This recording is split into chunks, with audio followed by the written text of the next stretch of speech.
Hey there, Paisani. This week we've got an awesome two-part episode coming to you with the Consul General of Italy in New York. Make sure to come back next week for part 2. You are not going to want to miss this conversation. Italian, if you want your life to be great, see that you're born an Italiano and your life will be great.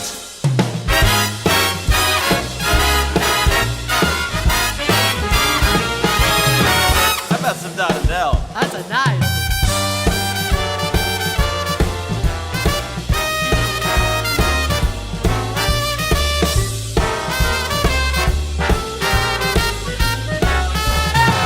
That's Italian.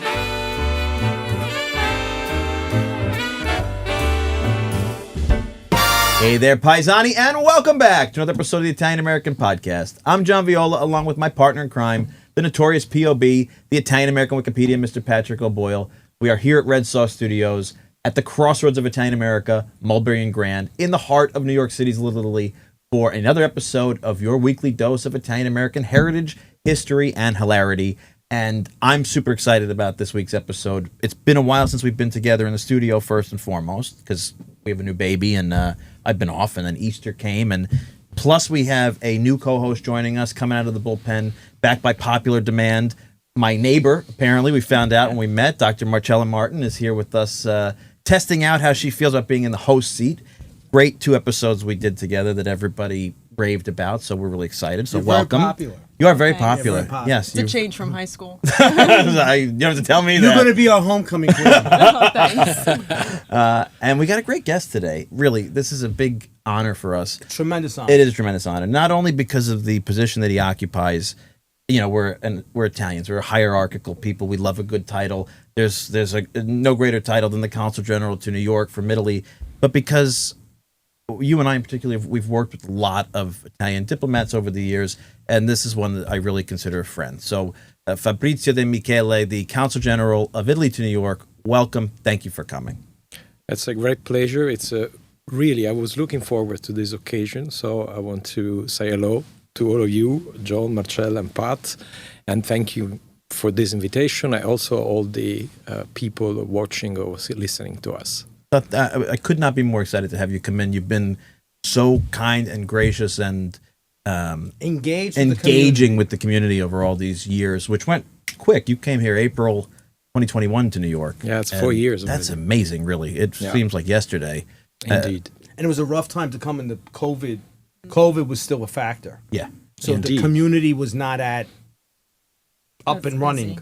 Yeah, I would have meetings 1-to-1. Yeah, it's crazy to think about it, really. It took ages to meet the community. Although it's probably to more get to know the functional to community. meet the Italian-American community one-on-one, because once we get into a room, it's a little bit dysfunctional. So that probably had some benefit. There were pros and cons. Yeah, I can imagine. You're right. Yeah.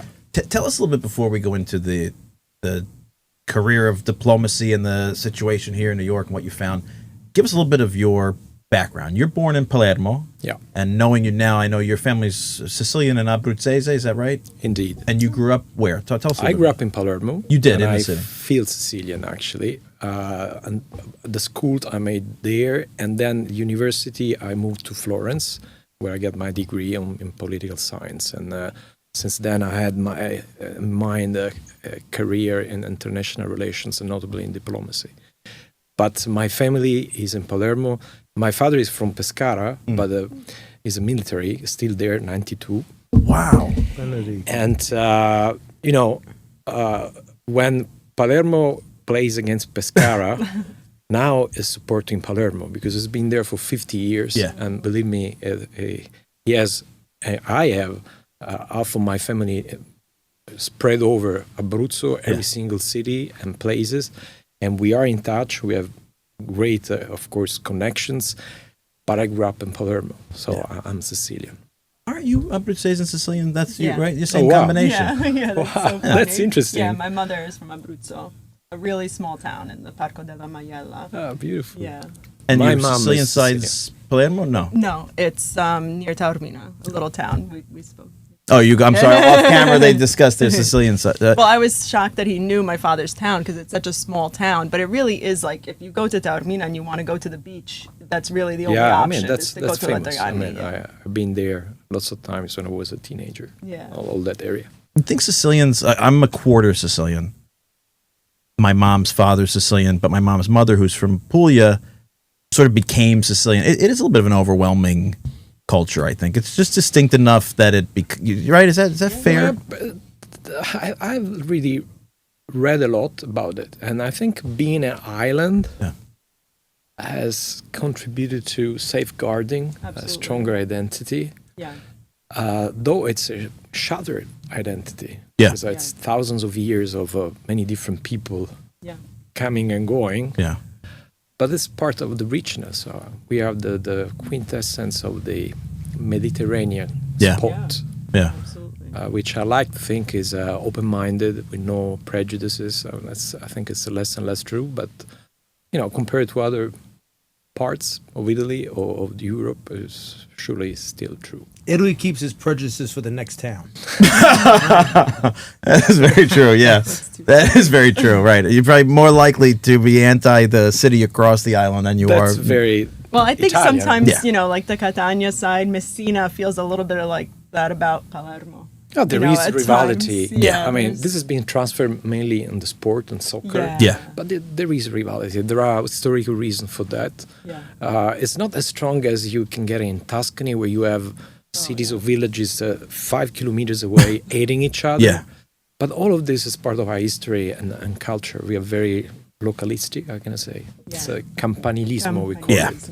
But it's interesting on the Sicilian side too, and in a lot of places in the South, right? Because if you think about that real 5 kilometers in what were city states in Tuscany, Sicily, although a very diverse history prior, has been a unified kingdom since 1130, and really even before that under the Muslims, it was still unified, right? So it's not the same sort of idea that you were different political polities that had to compete, right? Those regional differences in Sicily are a little bit, I think the edges are a little bit more worn off of those. Well, there in my weren't mind. the principalities they Right. were in Tuscany, where you had, or even in the surrounding regions, where each city really was its own principality. Yeah. From what I understand. Yeah.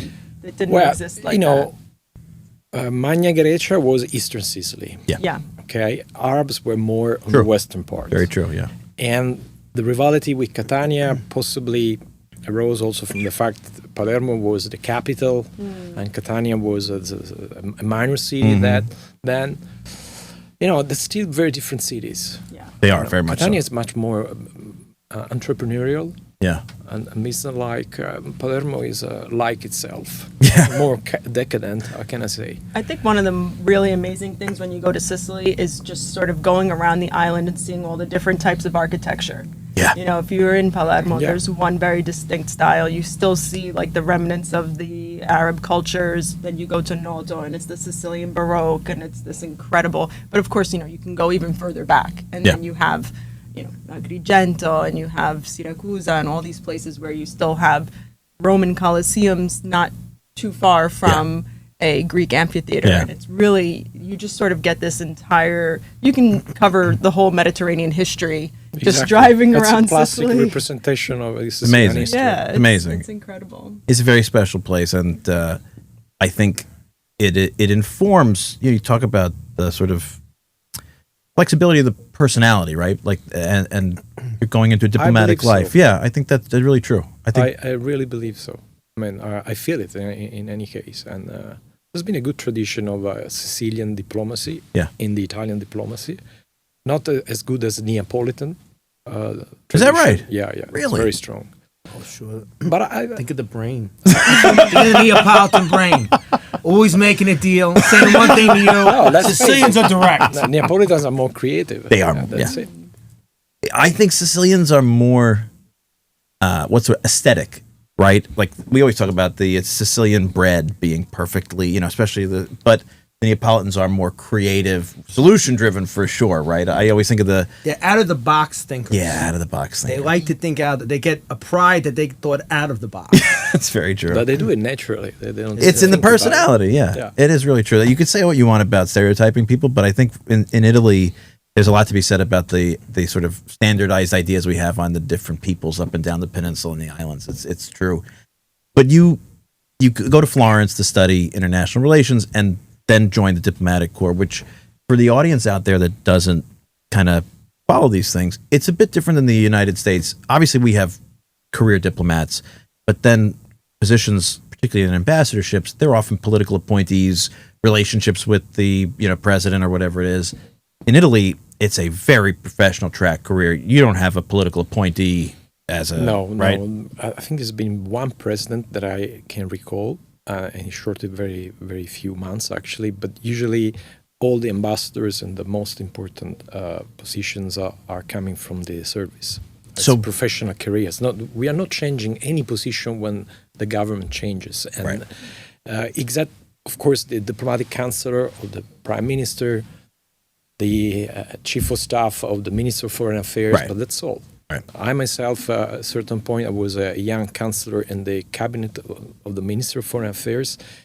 In 3 years, I had 3 different ministers. Wow. And 3 different chief of staff, but all the other, including the deputy chief of staff, remain the same. There's a stability in the diplomatic corps. We used to change government very often, so this would make also the spoil system much more complicated. It's very true.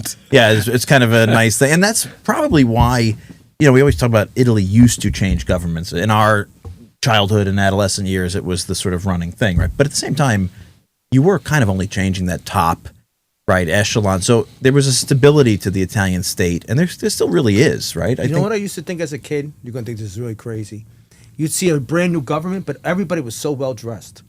You could see the excellence of Italian suits. Like, no matter who was the prime minister, he could be from the left, he could be from the right. They were always impeccably tailored. I hope there was more than that. It showed the brilliance of Italian. I can't explain. We get this as Americans, right? Yeah. Like, Italy always presents well. Yeah. Right. Italy always presents well, and no matter who was in charge, their guy on their. Does that make sense? Yeah. Am I articulating that? I think. You know what I'm trying to but say I also think that it's indicative of the stability of Italy and honestly the political class and the diplomatic corps, right? I mean, there's variance obviously in political identity even back then, but ultimately it was really a centrist country, particularly in the First Republic, that really even on left versus right sort of stayed in a pretty contained political class. Historically everything was around Democrazia Cristiana, the big whale we call it. It was a big center leaning to the left, to the right, depending. But there have been different historical phases. The Socialist Party coming up in the 80s, and then with the clean ends, Mani Pulite, the trials affecting the old system. And then we have Berlusconi and a change of the political class. It was gradual, but it's continued. We had the 5 stars a few years ago. They came up to power from nothing, from scratch, with 35%. They went down. Now we have the Fratelli d'Italia, which moved from 4% to, again, 20 plus. And a very stable government, by the way, as it's recognized universally. So what I mean is that there's been continuity at society level, at business level. That's been a point of strength of our country. But I would say that in the 90s, there's been a big discontinuity in the political system, and this has continued until now. Yeah, this Second Republic is sort of the byproduct of Mani Pulite, and really in Berlusconi, right? I mean, he's sort of not obviously now because Fratelli d'Italia is not, Forza Italia is not nearly at the numbers it used to be, but the sort of the system born out of his movement, I think, is kind of the system we're in now, right? Is that fair to say? Well, he was the guy to bring the then Northern League into the system, which was a separatist party, don't forget. And also what used to be then the right-wing party with Gianfranco Fini also in the system. And the current party in power, Fratelli d'Italia, was also junior partner at a certain point of that coalition, center-right coalition under Berlusconi. So he has changed. You love it or you hate it, and Italy was really split up. reminds me of something in America, by the way. And really, he changed the political system, and what we have today is still kind of the result of that change. Yeah, it's been evolving, of course. It's interesting, I mean, there's a lot of. I always say Italy kind of goes through things first in the world, right? Like the populist movement of 5-star, and then you see all these other populist movements spring up around the world. And Italy's always, whether it recognizes it or not, kind of on the cutting edge of these kind of things in my mind. But for you, coming from an apolitical perspective, what is your diplomatic message about Italy's place in the world today? Because the world changes so much. The Italian economy, from everything I'm not an economist, but it seems like it's at a stable point, especially compared to some of the European partners in the EU. What is sort of the snapshot of Italy 2025? Look, I think if we look at the broader context, we have to say these are one of the possibly hardest times that we recall after post-war, World War II. In many different respects.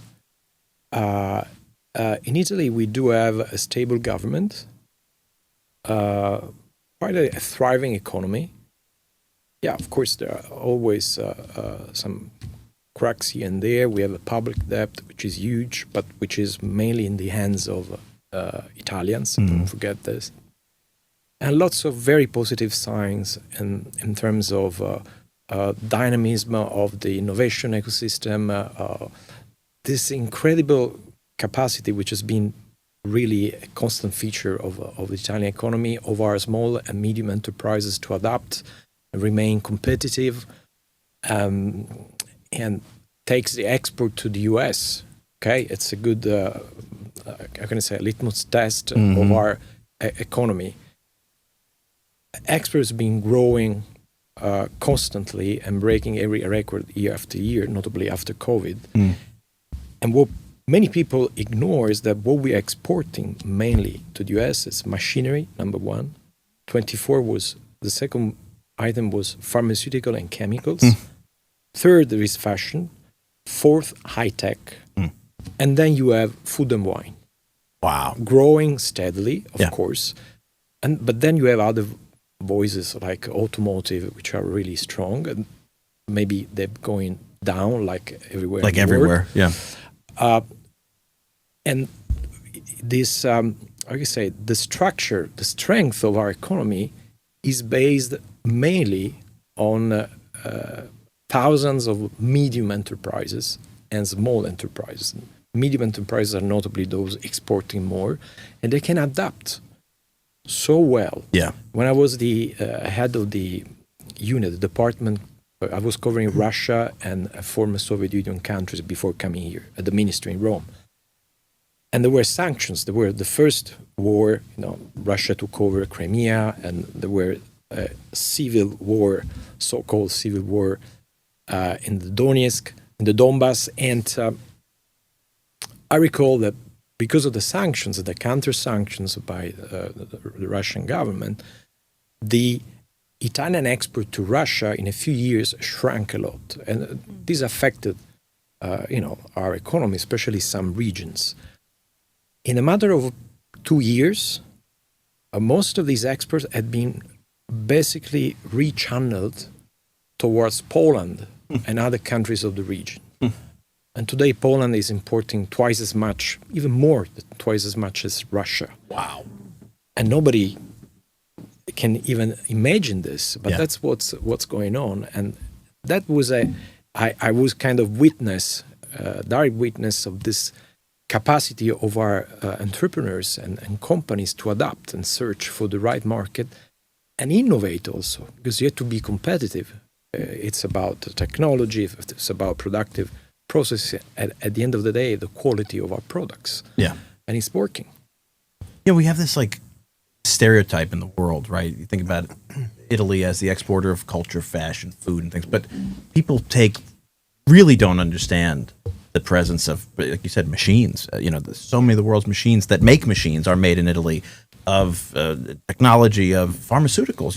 And it's sort of it's difficult, I think, because the world wants to see Italy as sunshine and, pasta and wine. And it's all great at these things, and luxury handbags and Ferraris. But at the same time, the dynamism of the Italian economy. This is why I always think of Italy as sort of a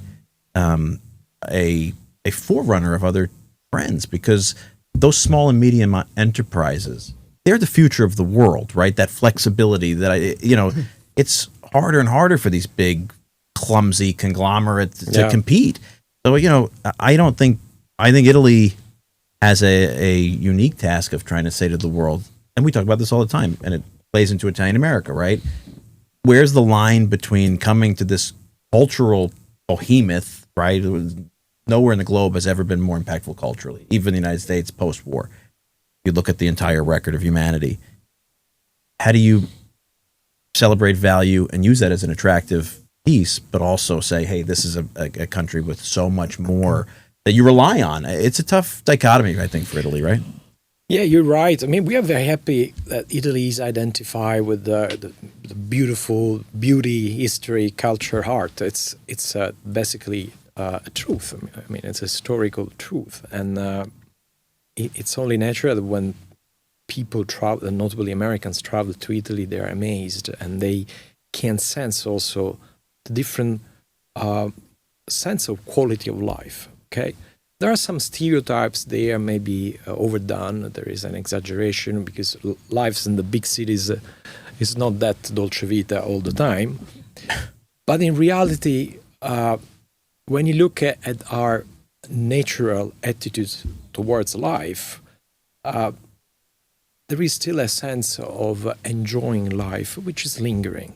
So it's not only a stereotype, but you can perceive this in the little things, which becomes important.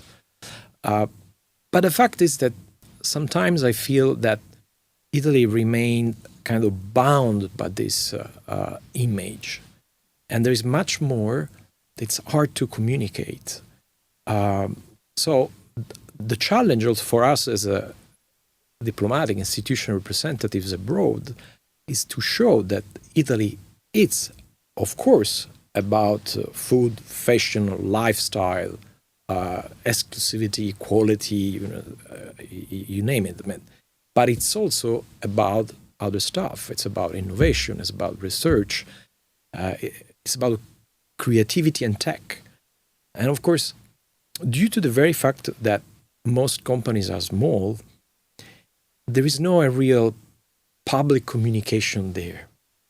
This is one of, to me at least, the key to understand why Italy keeps being presented according to the traditional stereotypes. I think there's a history to it as well, because if you go back to the 70s and even the 80s, one of the core promotional tools of the Socialist Party was made in Italy. And they saw that they could attract foreigners to Italian goods and to Italy through this campaign.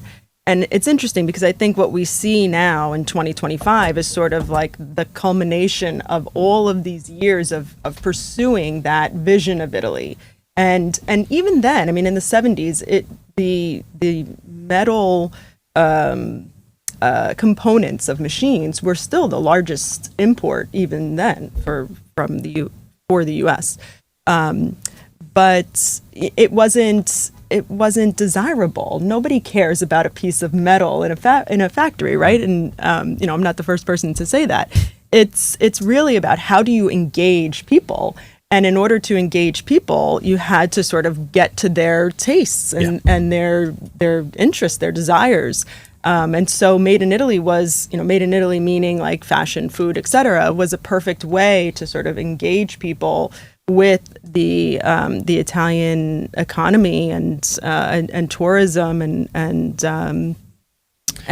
goods. I think you're perfectly right there, because I've been in the service for 30 years. But only in the past maybe decade, I've seen such a strong focus at the institutional level on the Made in Italy. Yeah.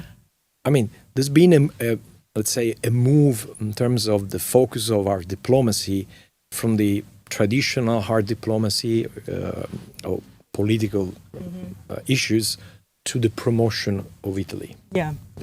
Business, cultural, scientific, you name it.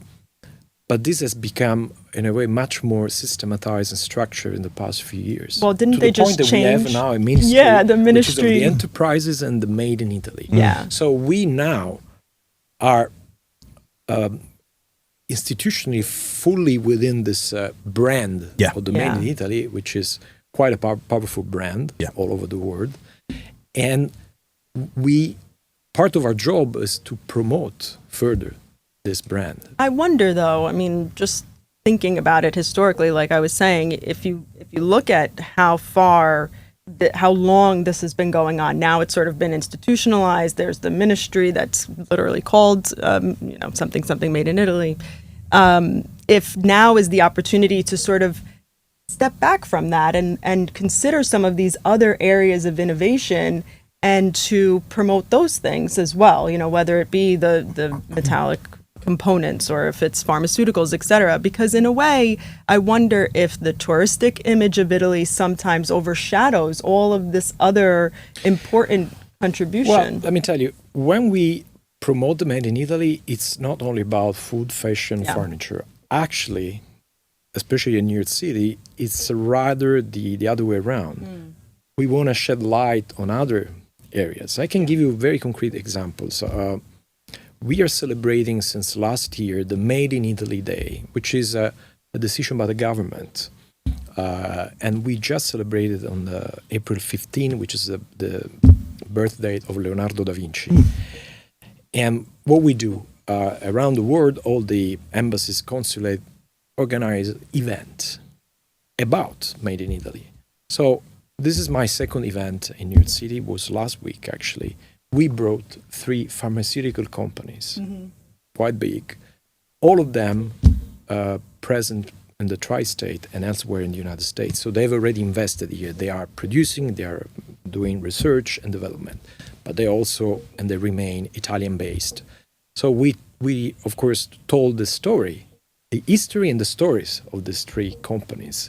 And the idea was to kind of make understand to the audience why Anacama pharmaceutical became so relevant in Italy. There is a strong tradition, but also, again, a great capacity in terms of innovation and research.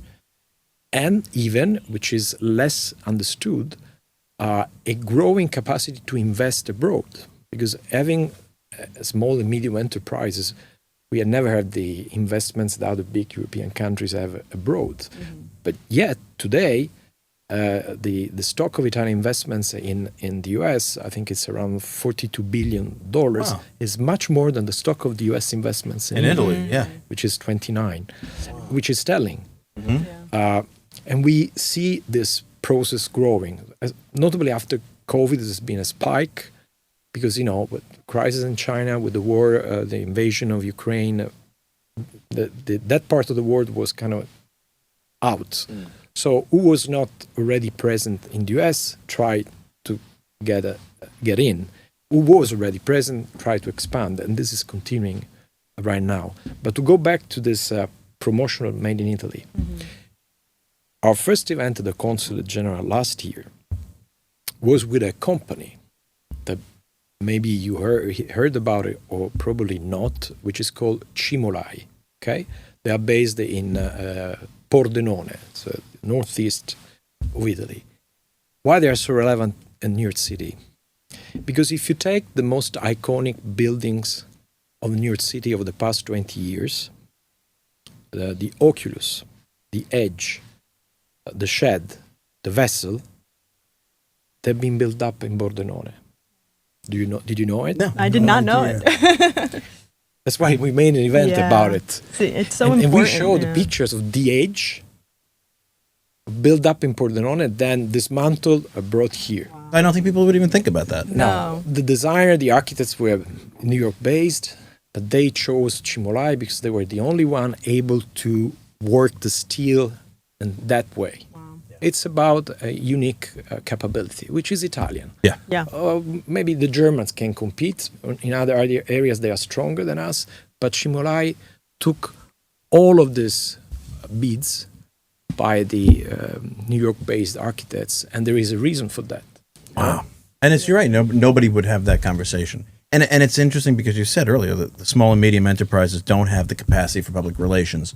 So by default, because the economy is made up primarily of small and medium enterprises, it falls on the government, right? So having a ministry makes a lot of sense because somebody has to be doing that.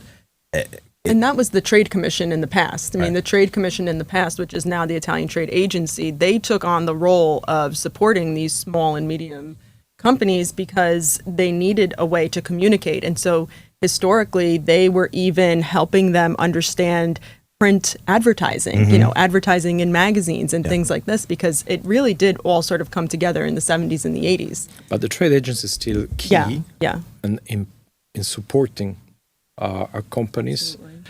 Absolutely. It's about trade, but it's also about investment. Outgoing and going. So they have a key role, and here in New York City, we have a big trade agency, which, as a consul general, I'm supposed to coordinate. But they themselves, they coordinate 5 offices throughout the United States. Wow. It's a huge job. It's interesting because, when Marcella came on first time to do episodes, part of what she was working on and what she's worked on a lot in her academic career is about this Made in Italy. And I think it's safe to say I've interpreted it right. In some ways, some of the Made in Italy was built in reaction to the idea that Italy was being seen in America as Italian Americans and not Italy. And there's this sort of dichotomy of, okay, but wait, here's modern Italy, which has grown 2 branches off a distinct tree. So obviously we represent the Italian American branch. I want to talk to you a little bit about coming to New York, right? You've got a diplomatic career that has taken you all over the world, Congo, Beijing, obviously, Brussels, places, Syria. You were in Syria working on. Not posted, but traveling there. That was your area, right? Yeah. And then you come to New York. Did you have expectations when you got here about what Italian America was going to be? Or was it sort of a non-entity in your mind? I'm going to be very honest there. I think I shared the stereotypes of most Italians about Italian Americans. Which were? I knew about, the achievements, but thinking about the Italian American community, me was very much a connection to the past. So to the guy, notably Sicilian guy with the luggage, the guy con la valigia in mano, valigia di cartone. This is important because even for me, and I'm Sicilian, I had to come here to really understand and above all appreciate and actually deeply love what is the Italian American community. Actually, there are many Italian American communities, but there is a thread there is a leitmotif, which goes back to the first wave of migration. And to me, there is still a gap of knowledge, and let me say also of appreciation in Italy. So we tend to see from Italy to the Italian American community as it was crystallized or stuck in the past. Okay, so it's about stereotypes again, and to me, arriving here and meeting so many people and listening to so many stories, you begin to understand what is the path of the Italian Americans, actually of the Italians in America. You, of course, we have to say that it's mostly Southerners, okay? But this is a path that I believe in Italy we don't recognize and appreciate enough. I don't want to sound ideologically. It's about human stories here, okay? And then there is a history which is produced out of human stories.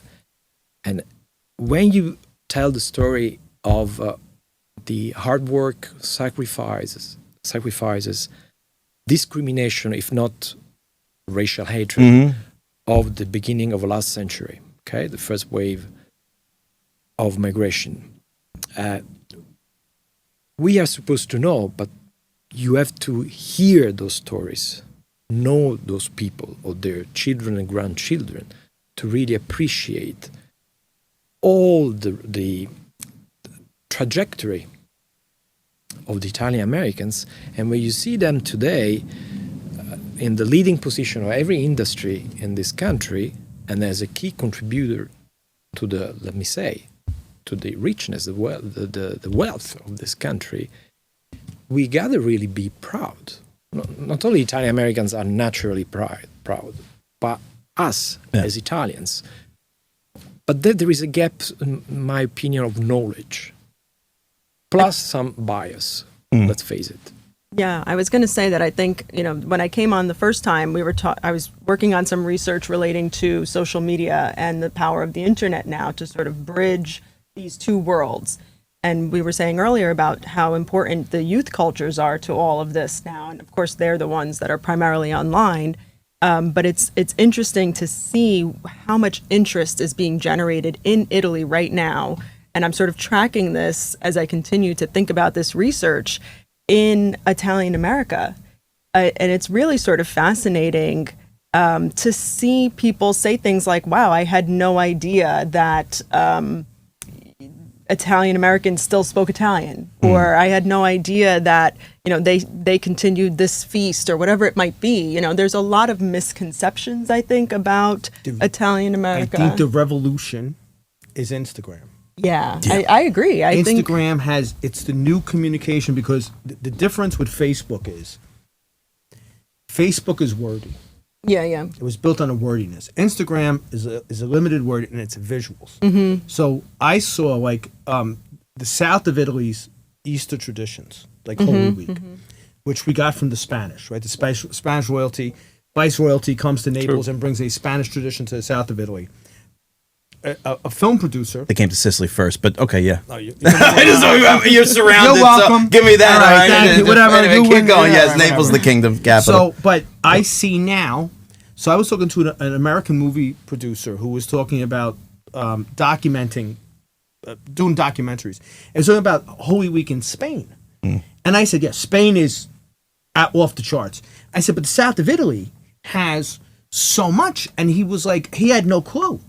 And Instagram made it so easy for me to show him, like Taranto and parts. I was Capri and Sorrento, and I was getting all this stuff, and I was like, boom, click, forward, and I was able. Now, how would I have been able to do that in the 1980s? There was no way I could have in seconds. Because how much time is he going to give me? He's going to give me 3 seconds, right, of his time. And if I don't get his attention in those 3 seconds, he's going to move on to the next thing. And my thing is now that if you just take Holy Week. There's so much stuff on Instagram now for Holy Week in Italy. I've noticed that. And you can see that. Now, if you're religious or you're not religious, or you want to go there for religious reasons or tourism, whatever interest is, that to me, the promotion is there, right? And I think that Instagram is going to change everything, because the messaging now, I think, it's the democratization of messaging. Yeah, absolutely. That a guy I'll just say one thing, when you were talking about manufacturing, I run a feast from the Cilento in New Jersey. I order all my stuff from Catania. Because there's a young company in Catania of banner makers, and they're on Instagram. And I found them on Instagram, and I started ordering from them, right? And the reason I say maybe I aged myself, that would have been impossible. No, impossible. 30 years, it would have been impossible. And I said to these kids, I was like, you should be posting every day in English. You could conquer the American market, because you make a fantastic product, you got a good price, you have, the made in Italy quality, and you're going to reach people, because you don't have to, in Instagram, you don't have to invest. Yeah. That's the beauty of it. If you have a good product, it takes off on its own. And I think that, and to me, that small boutique manufacturer in Catania has a place now in the world market. Yeah. Because Instagram has flattened everything. There's a really interesting thing happening on social media, but even in retail in general right now. And I don't know if I'm being targeted, because the Instagram algorithm probably knows what I'm looking at, but I'm seeing baby clothes with Ciao Tutti written on it. Yeah. I'm getting even Urban Outfitters pasta pillows that have like pasta You are things, being tomatoes. targeted. Yeah. But I think But it's crazy to me that a company like Urban Outfitters even has something like that. Like that in itself is so telling Yeah. of how popular the image of Yeah. Italy has become and so diffuse. I mean, there's really sort of, I mean, to your point about democratization, if Italy at one time was considered this very sort of elite place where maybe you went on vacation one time in your life, and now it's sort of become, and I think post-COVID, especially again because of Instagram, it's become this meta that people really look to for a lot of different reasons, probably a lot of the dolce vita that we were talking about before, but I think that is also expanding. I think that people are looking at the cities and looking at different images or different imaginaries of what Italy is. But I think we have an opportunity, like the Consul General said, this Italy has stereotypes of Italian America. Yeah. No doubt about that. I think with Instagram, Yeah. right, especially with young people, they can access to see the reality and the good, the Yeah, bad, the yeah, ugly. yeah. Right, That's yeah, what sure. It's not the thing with print media was you could like couture it, right? We're gonna Yeah, we're yeah. gonna show our best. The thing with the democratized media of Instagram is you're gonna see everything, right? Yeah. And I think that's reality. That's what it should be. People should see the whole story and make their own decisions.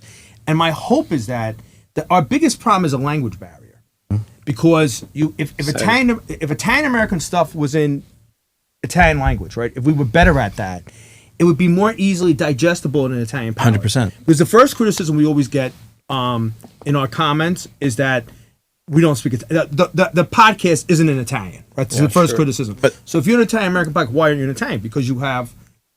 Go ahead. I'm sorry. No, you're a community that doesn't speak Italian anymore. But a I was community just that never spoke Italian. See, the other thing is the historical that they don't understand. True. My Yeah, father's yeah, Irish yeah. from Ireland, and Ireland understands immigration a million times better than Italy. So Ireland's mentality is we're a small country, but we're a world power because we send people everywhere. Right? John Kennedy was their greatest moment. Ha ha ha! We have the most powerful man. The Queen of England has nothing on our president. Right? Italy has it. Italy. I never understood Italy. I think it's a little bit with the Italian mentality of class system. They never kind of hooked on. Well, you have a farm league in this country, but I say to people all the time in Italy, the first generation. Well, my neighbors. I have neighbors who came here in the 50s who can't speak Italian because they went to 2 or 3 years of school in Italy, and they all still only speak the dialect because their English is better because that was the Italy of 1952, 1953. Right. You know, and that's a reality. So my thing is that when you get these criticisms from Italy, they don't know the whole story. Right. So it's hard to communicate that story. I was just going to say that in terms of the Irish diaspora, maybe because there wasn't a language barrier, it was easier for them to maintain that connection over time. I think, you know, one of the points that I think you were about to make is that when the Italians came here, they had to assimilate, especially, you know, 100 years ago. They didn't want to speak the language, so they didn't teach the next generation the language, and then, you But know, how could they if they didn't speak it? I'm saying like No, but No, they they didn't didn't even teach teach dialect. them. They Even didn't even dialect, teach them the sure. They let dialect. that go. Yeah. But the interesting thing about, like, I was talking to Nikki this morning. Our partners at Growing Up Italian are piloting, which I think is I give them a lot of credit for the courage. A new show in Italian, And that's the one that's getting all the It's attention. getting a lot of attention in Italy. It's and gone it's viral. amazing to me. Yeah, Yeah. and it's been picked up by. has it been positive? Cresciuto attention or negative? Italiano. Yes, positive yeah. Italian. That's amazing to me, and I give them a lot of credit because that takes. I don't want to Country pick who's the the word world- that it takes, but it Country who's takes. the world leader in criticism. That's right. It's Most positive. critical No, country in the they're- world that the made people- criticism and national sports. Yeah, but they're People in Italy I- are really into Cresciuto Italiano. I've been following it. I'm following the viral reposts on TikTok. I've been following the news stories about it, and people are very, very interested. They've been written about in Wired magazine. I mean, let me say, because you said so many interesting things, and I wanted to comment on a couple of them. When you were talking about the Instagram giving access to so much information, which was unknown before, and I realized myself how strong the Italian American voice is on Instagram, right? But we had this conversation in the past. When you refer to the traditions of Easter, okay, and the Spanish tradition, which is, of course, very deep rooted in the south of Italy, notably Sicily, for instance, I have to tell you, most Italians themselves don't know very much about these traditions. because they are very local. They kind of consider belonging to the past and is gradually, going disappearing. And this is interesting to me, that initially I was persuaded that I should come here, find the right channel of communication with Italian Americans, notably young Italian Americans, and it's not easy, as you know. That's why I praise so much this podcast, and try to show Italy as it is today.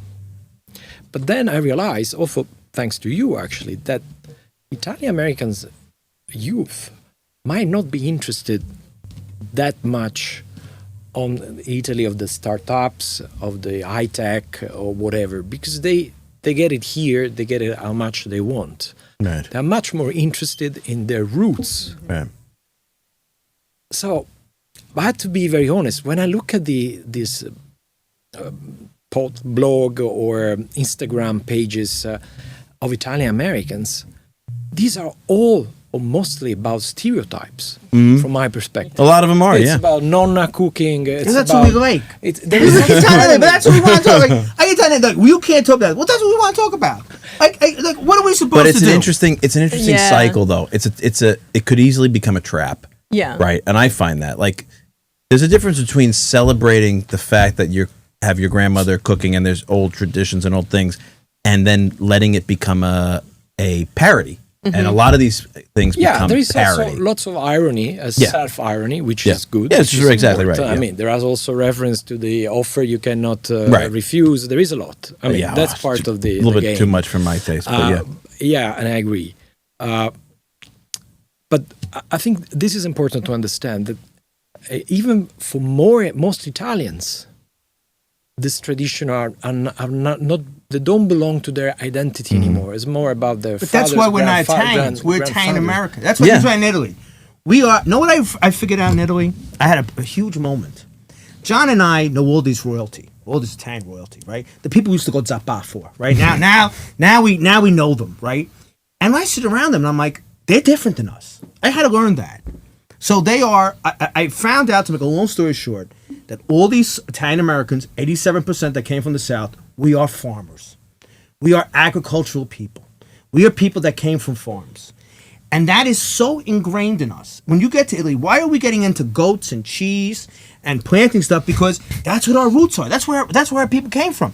And for some reason, and I said, Italy, if you want to do stuff on Italian technology, come on the podcast. You'll make your own. But we want to talk about cheese. We want to talk about grandma. But this is interesting. This is an interesting dynamic, and it brings me to something I want to talk about here, which is the. Can I just say one thing? I'll shut up for the rest of the podcast. No, shut up. If you go to the south of Italy, our people are there. They're grandmothers. They're old people. They wear house dresses. They wear black. They're that dying part of even that dying part of rural, southern, middle of nowhere Italy. It exists, and when we're there, we're home because that's who we are.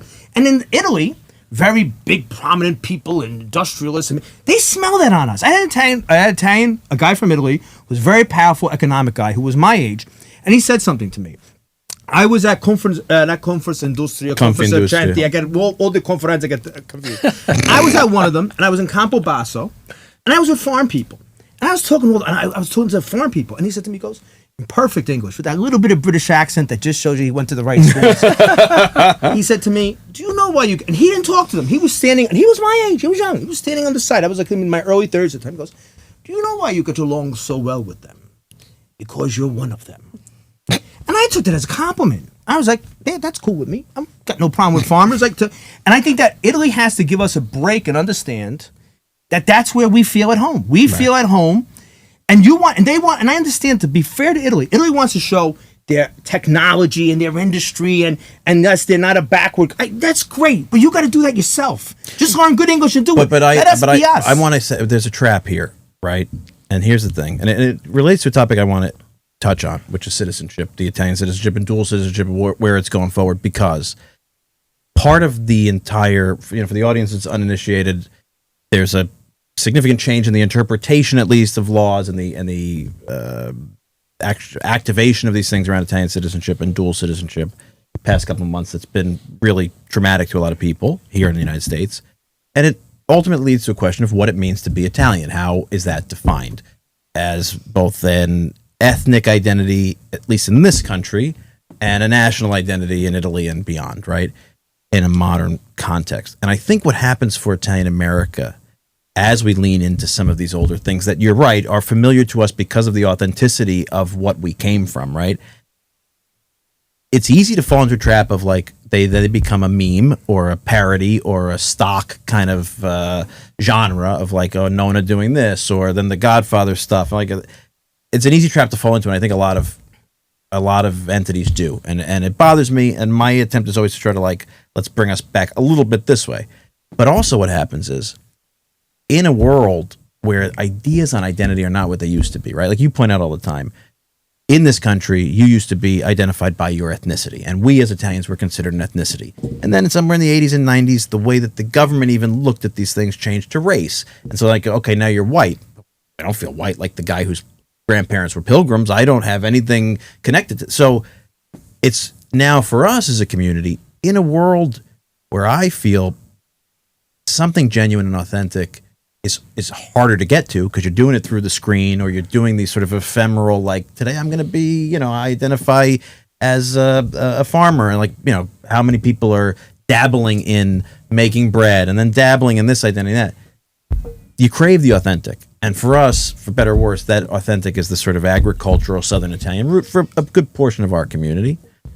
So you want to give people access to that as an entry point, but then you want to avoid resting on your laurels of that, and you want to help them form a dynamic sense of identity. And I think that's a really difficult thing to do in a modern world.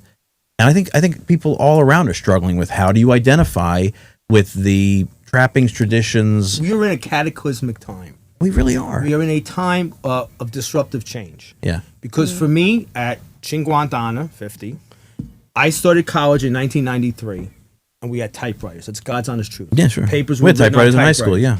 And between the fall of 1993 to the spring of 1997, I went from Shift F7, so from a typewriter to Shift F7, Shift F8, and then I graduated college, and that spring came out Microsoft or Word, I guess, where the icons.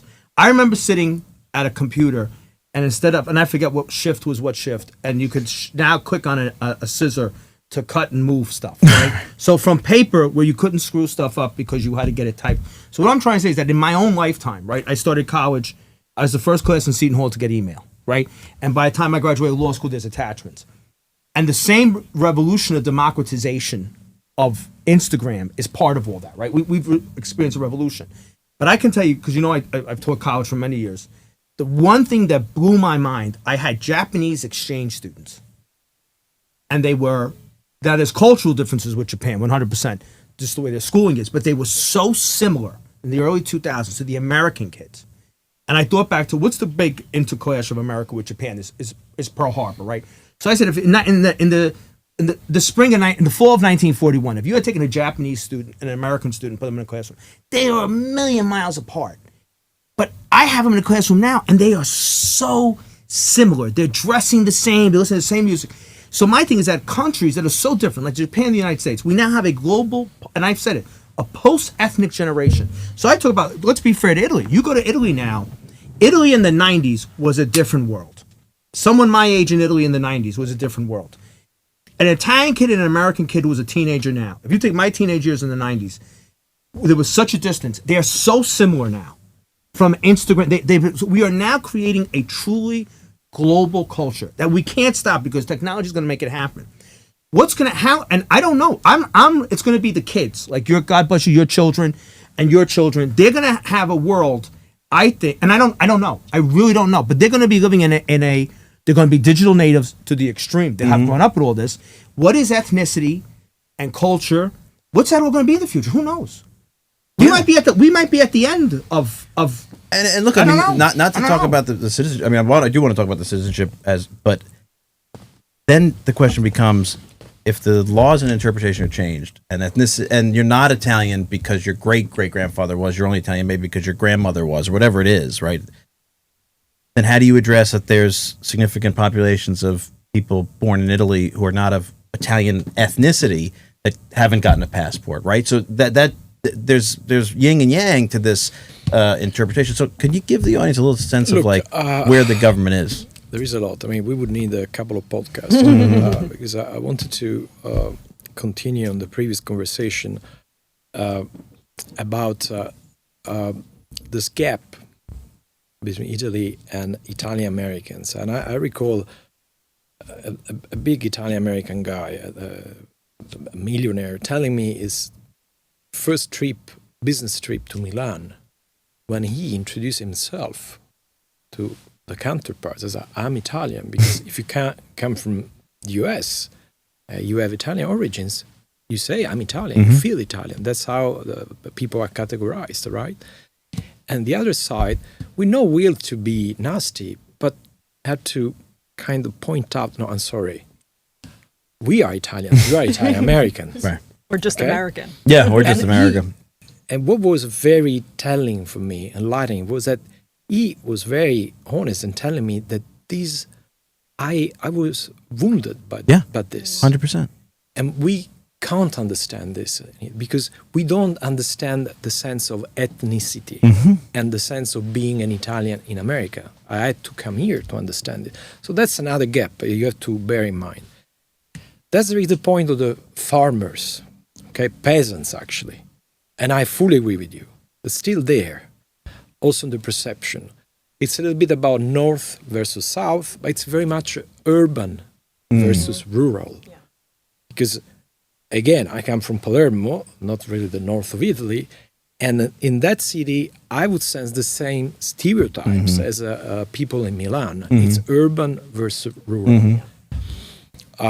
So we have to bear this in mind. And by the way, the work we're doing on the turismo delle radici, roots tourism, is very much about offering to the Americans of Italian descent the opportunities to rediscover the real roots that mostly are peasants' roots, small borghi, countryside, and couple this with, touristic, culture, enogastronomic itineraries. It's very much about not being trapped in the stereotype, but kind of get to know better about the origin of the stereotype. It's a big challenge.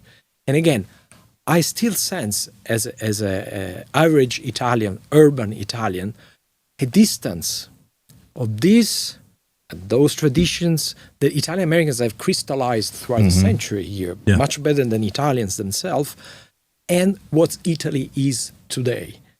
So it's an issue of identity. Italian Americans have kind of crystallized an identity of Italians of the past century, which is still there in the southern countryside, small villages. It's still there. I fully agree with you.